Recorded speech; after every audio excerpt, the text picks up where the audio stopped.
Ya, Assalamualaikum warahmatullahi wabarakatuh. Perkenalkan, nama saya Zikra Al-Ghifari, NPM 53. Di sini akan menjelaskan sistem terdistribusi. Nah, untuk pembahasan kali ini terdapat 4 poin. Yang pertama ada sistem terdistribusi sebagai sistem operasi. Yang kedua ada sifat sistem terdistribusi. Yang ketiga, tantangan dan transparansi dalam sistem terdistribusi. Yang keempat, pitfall dan salah satu contoh sistem terdistribusi. Oke, untuk pembahasan yang poin pertama, yaitu sistem terdistribusi dalam sistem operasi. Yang saya ingin jelaskan pertama kali yaitu apa itu sistem terdistribusi. Nah, sistem terdistribusi adalah kumpulan komputer independen yang tampak bagi pengguna sebagai sistem koheren yang tunggal. Nah, kaitannya dengan sistem operasi adalah salah satu implementasi dalam sistem terdistribusi. Sistem operasi terdistribusi bertindak sebagai sebuah infrastruktur atau rangka dasar untuk Network Transparent Resource Management. Nah, infrastruktur ini untuk mengatur low-level resource seperti prosesor, memori, network interface, dan peripheral device yang lainnya. Nah, selanjutnya ada sistem terdistribusi dalam middleware. Untuk mendukung komputer dan jaringan yang heterogen sambil menawarkan tampilan sistem tunggal, sistem terdistribusi sering diatur melalui lapisan perangkat lunak, yaitu ditempatkan di antara lapisan tingkat yang lebih tinggi yang terdiri dari pengguna dan aplikasi, serta lapisan di bawahnya yang terdiri dari sistem operasi. Nah, sistem terdistribusi ini biasa disebut middleware. Jadi, sistem terdistribusi ini terletak di tengah-tengah antara user dan aplikasi dan juga sistem operasi. Selanjutnya ada sifat dan tantangan sistem terdistribusi. Yang pertama ada no global clock atau tidak ada waktu global untuk setiap komponen yang terlibat. Nah, hal ini menyebabkan kesulitan dalam mensinkronkan waktu seluruh komputer atau perangkat yang terlibat. Yang kedua ada independent failure of component. Jadi setiap komponen ini bisa mengalami kegagalan, tetapi setiap perangkat atau komputer yang mengalami kegagalan, tapi komponen yang lainnya bisa berjalan dengan baik. Jadi walaupun ada satu komponen yang mengalami kegagalan, yang lainnya tetap berjalan dengan baik. Yang kedua ada sumber daya bersifat terbuka atau making resource accessible. Hal utama dalam sistem terdistribusi adalah mudahnya pengguna melakukan akses terhadap sumber daya. Nah, selanjutnya ada distribution transparency. Nah, transparansi ini membuat aspek sistem terdistribusi itu tidak nampak oleh penggunanya.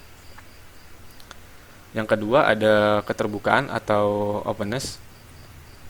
Jadi setiap perangkat itu memiliki interface yang dipublish ke komponen lainnya dan juga perlu diintegrasikan berbagai komponen yang dibuat oleh programmer. Nah, kunci aspek dari openness ini yaitu mendukung keberagaman atau heterogeneity.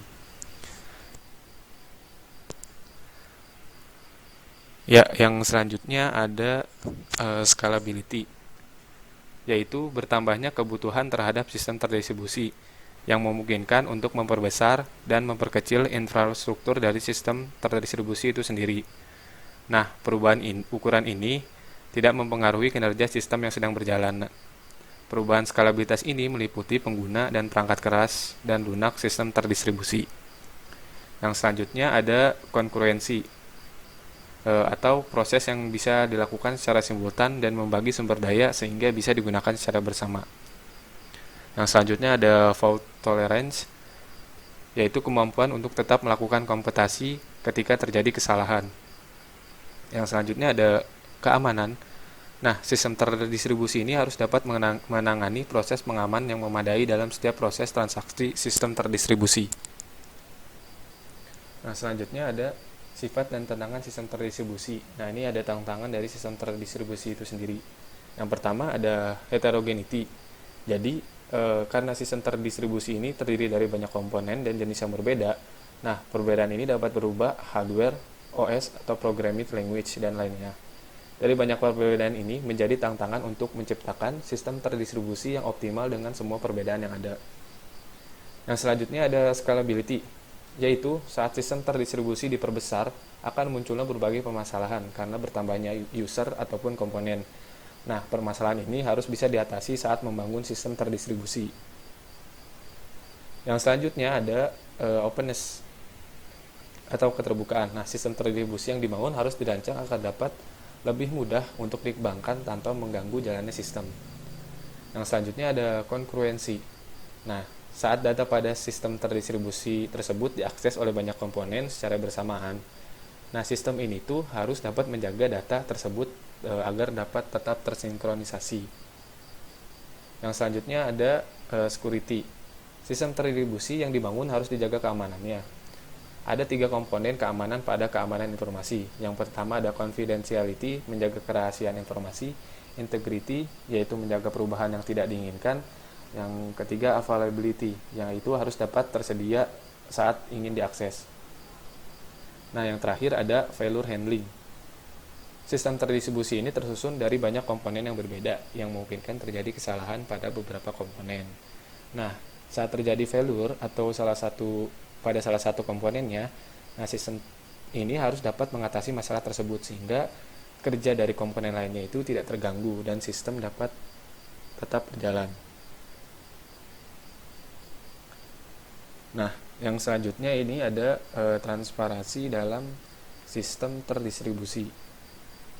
Nah, transparansi ini membuat beberapa aspek distribusi tidak tampak oleh pengguna. Nah, berdasarkan aspek-aspek tersebut, sistem terdistribusi ini meliputi transparansi ini meliputi beberapa akses.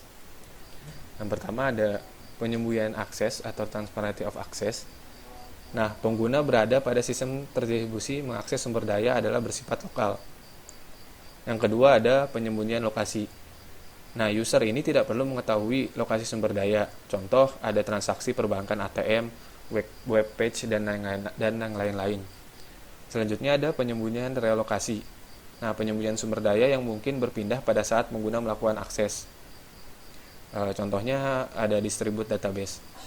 Nah, selanjutnya ada penyembunyian migrasi. Nah, penyembunyian sumber daya yang mungkin berpindah dengan kemampuan untuk melakukan relocate resource secara dinamik tanpa kekhawatiran rekonfigurasi ulang dari user. Yang selanjutnya ada penyembunyian replikasi. Pengguna tidak terpengaruh apakah ia mengakses data asli atau replika. Contoh distribute DBMS. Nah, selanjutnya ada penyembunyian kebersamaan atau transparency of concurrence. User tidak perlu mengetahui keberadaan sistem paralel. Nah, menyembunyikan transaksi saat terjadi kesalahan dan proses recovery sumber daya dari pengguna. Nah, yang terakhir ada penyembunyian performansi. Meminimalkan tambahan performance dalam menggunakan remote resource sehingga response time dan throughput sebanding dengan ketika mengakses resource secara lokal. Nah, selanjutnya ada pitfall dalam sistem terdistribusi. Yang pertama ada the network is reliable, the network is secure, the network is homogeneous. Nah, sebenarnya network itu kan bisa bermacam-macam gitu. Nah, selanjutnya ada there is one administrator. Terus ada the topology does not change. Yang selanjutnya ada latency is zero, dan yang terakhir ada bandwidth is infinite. Oke, yang terakhir ada contoh sistem terdistribusi, yaitu ada contohnya ada ATM atau asynchronous transfer mode.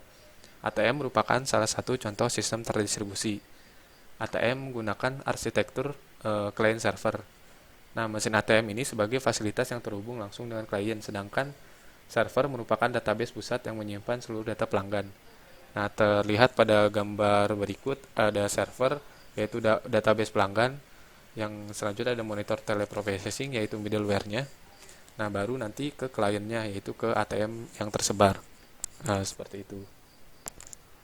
Baik, mungkin itu saja yang bisa saya sampaikan. Kurang lebihnya mohon maaf. Wassalamualaikum warahmatullahi wabarakatuh.